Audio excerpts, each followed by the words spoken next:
It's been an exciting month with the Samsung Q80C QLED TV.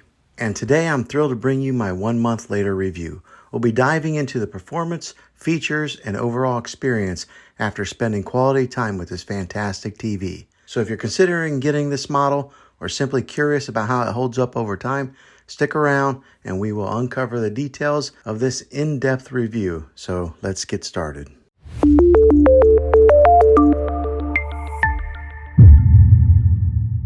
Well, hey guys, Juan here. Thanks for stopping by my channel and checking out this video. So today we're going to be giving my thoughts on owning this awesome TV here, this Samsung 43-inch TV for 1 whole month. What it's done for me, how well it's performed, and anything that I learned that's been new. So we're going to talk about that, and I'm going to give you guys a little bit of a review with this video. So the way this video is going to go is I'm going to give you a little bit of a review process of this video and explain some of the details of it, all the apps and some of the specs on it. And then at the end of the video, I'm going to talk about what it's been like to own this for 1 whole month. So let's go ahead and dive into the review of this video, and then we'll talk about owning it after 1 whole month. Now the good thing about this is I don't work for Samsung, I don't work for Best Buy, I don't work for Amazon, I don't work for any of those companies. I'm an actual consumer who bought this TV, and I wanted to give an honest review of what it's been like. These are the kind of videos that I like to watch on YouTube, so I thought I would make one on this TV to maybe help you guys out, and maybe you're in the market to buy one. Alright, so this TV here, I've got it hanging on my wall here. This is a pallet wall that I built. But this particular space here is like my office, and this TV here is a perfect size TV for this little space that I have. Now this is the 43-inch TV. As you can tell, it fits perfectly on this wall as far as sizing goes, on width, end to end. Then with the sound bar to complement the sound on it, because a lot of times these TVs, the sound isn't that great, so sometimes you got to buy sound bars. Now that's not every TV, and you don't have to get a sound bar.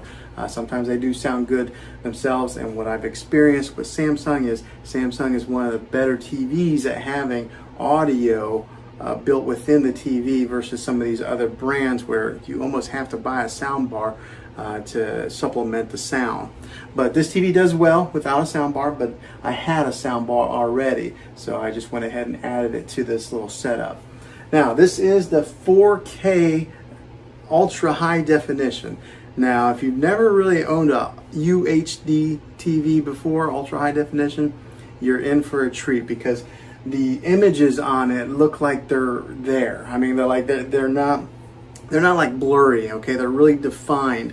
And so whenever you're watching people on the screen, it's like they're right there. So I love living in today's day and age where the clarity of televisions is so much better than what they were just 5 years ago.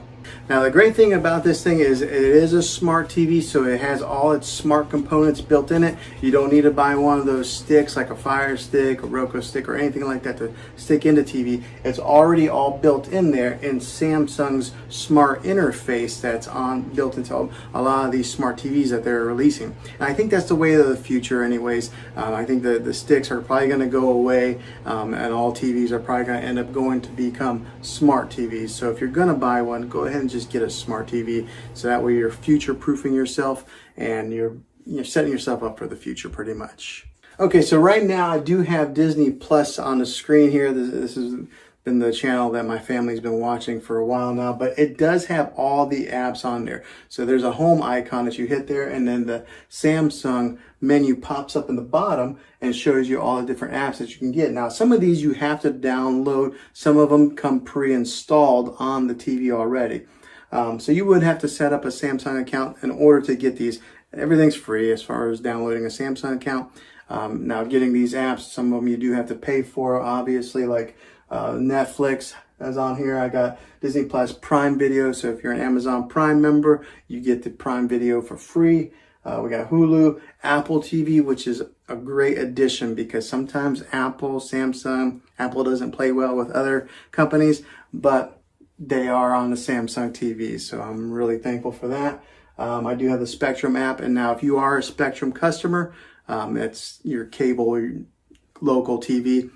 A little caveat with Spectrum is that they signed a deal where they are allowed to be on Samsung TVs. You can download a Spectrum TV app or Roku. Those are the only two that Spectrum works with at this point in time in making this video. And then another app I have on there is the Fandango. And then there's a TV Plus app right there. That's one that's installed in the Samsung TV. They have their own like little TV channel there that has other options on there to watch some free TV. So maybe if you don't have the money, you don't want to buy some of these apps, you can still watch TV with that. You just have to have an internet connection. It's got YouTube on there, YouTube TV. So in case you're into that and like watching these kind of videos on your TV, you can do that here also. But it's got the ability to download all your major apps for your streaming television. Now, as far as the clarity of this TV, it is awesome. It is that 4K ultra high definition, so the picture is awesome pretty much on any app that you watch it on, whether it be your Hulu, your Netflix, or your Spectrum TV. You're gonna get a good picture on this. So if you're gonna buy a TV, invest a little bit of money in it and make sure you're buying good quality TV like this one here. Here's a few more features that this thing has when you go into the settings of this TV. It's got the standard picture mode, or you can change that. It's got 4 other ones on there that you can choose from. Like it's got movie mode, it's got dynamic, it's got standard, and it's got natural. There's not a whole lot of difference to me, so I just kind of go with the standard. I think it just looks good. I do have an audio out optical, so it's hooked up with an audio cable, that one of those optical cables that goes from your sound bar to the TV. But you can change that in the settings here if you had something else that you wanted to power the speakers with instead of just using the internal speakers that are built into this TV. So it gives you the ability to do that. Closed captioning if you want to watch TV with the words on there, which I actually do sometimes because sometimes my kids get a little bit noisy and I want to be able to hear what they're saying, but if I can't hear it, I'll read it. So I do keep that on every once in a while. It's got a sleep timer on there. I do have it off, but that's actually a good feature to have in case you're one that maybe likes to fall asleep to the TV and let it turn off after a little bit of time. So that way it saves a little bit of energy, saves you a little bit of electric on your bill. And then you can connect it to your Wi-Fi network here. So, and the Wi-Fi antenna that's built into this thing is pretty good. So if you are a good distance from your router, it'll pick it up. It does a really good job. Now, unless you got these steel concrete walls or something like that. But this one is a good distance from my home router and it picks it up just fine. I haven't had any lag or any issues with it. Now here's another little feature that's cool with this TV. So it does have a gallery icon right there. You can go into your Samsung app, upload images, and then you can use those images to be like the background, this screensaver that comes up on your TV if you don't want to have the default that comes on there. Something that does happen after you haven't had any activity on the TV in a while, it'll go black, but then there will be a Samsung image that kind of bounces around until it falls asleep. So yeah, there's that. Okay, so now what are my thoughts on owning this thing for a month and putting it to use on an everyday basis? And I gotta tell you, this has been a great little TV. So it is a 43-inch. Sometimes it may not be the particular big TV that you would put in your main living room. I have it right here in my office space. Maybe you could use it in a bedroom or something, but or maybe if, depending on the size of your room, a 43-inch may be big enough to use as your daily driver and your main TV. But the great thing about this TV is that it is the UHD TV, so the clarity on it is excellent. Watching TV on Netflix, whether it be maybe your Spectrum TV, your regular TV, Netflix, Apple, Disney Plus, all those major apps, they stream out in ultra high definition channels. So the clarity that you get on a lot of these shows that you watch is really, really good.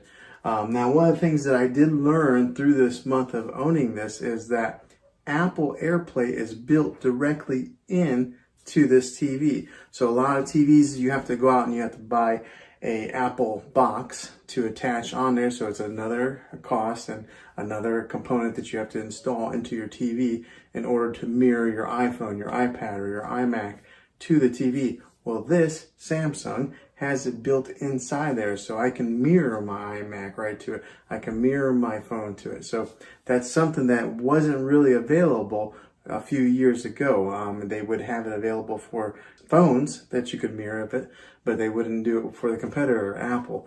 Overall, after owning this thing for a month, I can't complain. If you buy this TV, I think you won't go wrong. I think it's going to be a smart purchase for you. That's my dog breathing in the background there. But I think this would be a very good TV for you if you're looking to buy one. And I'm going to have a link in the description down below of where you can get this exact model here. Well, hopefully this video was helpful to you guys in case you were deciding if this is a TV that you want to buy. If it was, make sure you throw a thumbs up on this video and go ahead and subscribe to my channel. I make tech videos all the time, and I'd love to have you back on the next one.